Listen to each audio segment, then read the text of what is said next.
Magandang hapon po sa ating lahat na nakikinig dito po sa ating pong podcast at information at salita po ng Diyos. Alam niyo po mga kapatid at kaibigan, tayo po ay nabubuhay sa isang panahon na kung saan ay puno po ng pressure ang ating pong kapaligiran. At sinabi po to ng ating pong Panginoon that on the last days ay lalala po ang mga sitwasyon. Lawlessness will abound and the love of many will grow cold. At ang isa po sa sinabi po niya doon ay yung salita pong endurance. Sabi po sa Matthew 24, those who endure up to the end, the same shall be saved. So makikita po natin na tayo po ay nabubuhay dito po sa huling panahon pong ito na nararamdaman na po natin ang lahat ng senyales ng pagdating ng ating Panginoon. So, tayo po bilang mga anak ng Diyos ay inaasahan ng Panginoon na magbigay po tayo ng kaluwalhatian sa kabila po ng mga labanan sa buhay. Gusto ko pong basahin po sa inyo ang isang verse sa Isaiah 59, verse 19. Letter B.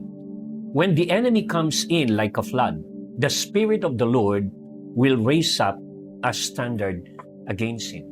Meron pong pangako na kapag umatake daw po o dumating si Satanas na para pong baha sa ating pong buhay, ay meron daw po itong katapat upang mapaglabanan po natin ang mga gawa po ng kaaway. So ano po itong standard? Kung makikita po natin, dapat po meron po tayong na-build up na standard. Unang-una pong standard ay yung pong ating standard ng relationship sa Panginoon. Kumusta na po ang ating pong relationship kay Lord? Alam niyo po, ang sabi po ng Biblia, si Jesus po ang puno o pinanggagalingan ng lakas. Siya po ang puno ng ubas, tayo po ang mga sanga. Wala po tayong magagawa kung tayo po'y hiwalay.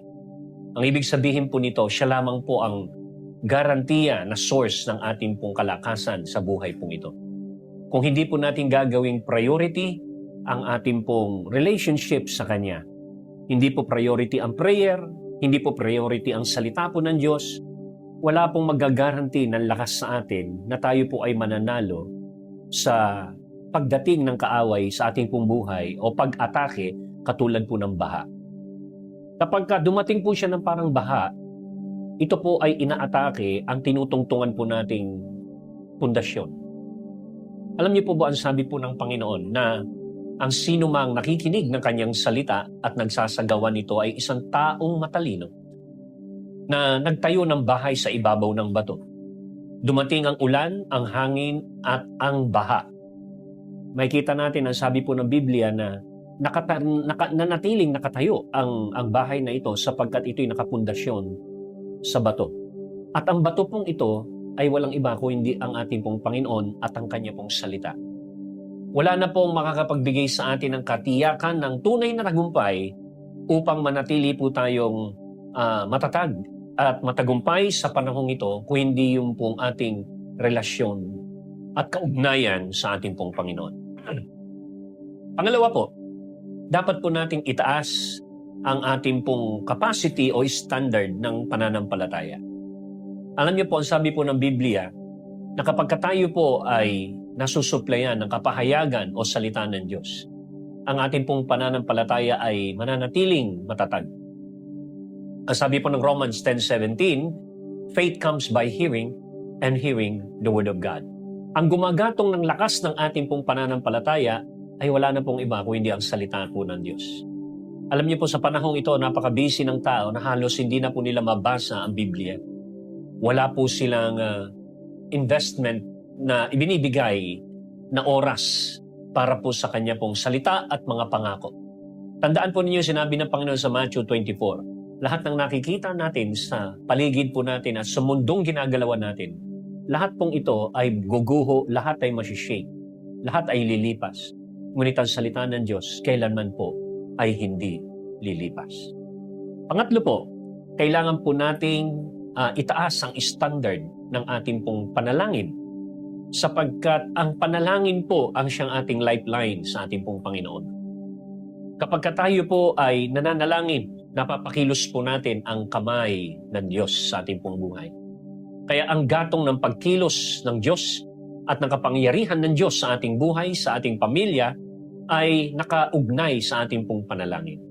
At hindi lamang po yun. Dahil po sa panalangin, ang Diyos po ay patuloy po nating makikilala, at the more na nakikilala po natin ang Diyos, the more po tayong tumatatag sa ating pong mga pagtitiwala sa Kanya, at ang ating pong pag-asa ay mananatiling buhay. Sa huling panahon pong ito, kailangan po nating itaas ang standard na ito na sinasabi po ng Biblia, when the enemy come in like a flood, the Spirit of the Lord will raise up a standard against it. Muli, sa lahat ng ating pong mga kaibigan at nakikinig, tayo po ay magpakalalim sa ating relasyon sa Diyos, magpakalalim sa salita ng Diyos, at magpakalalim sa panalangin upang tayo po ay manatiling matatag at tayo po ay manatiling buhay, nagniningning hanggang sa pagdating ng ating Hari na tagapagligtas. God bless everyone.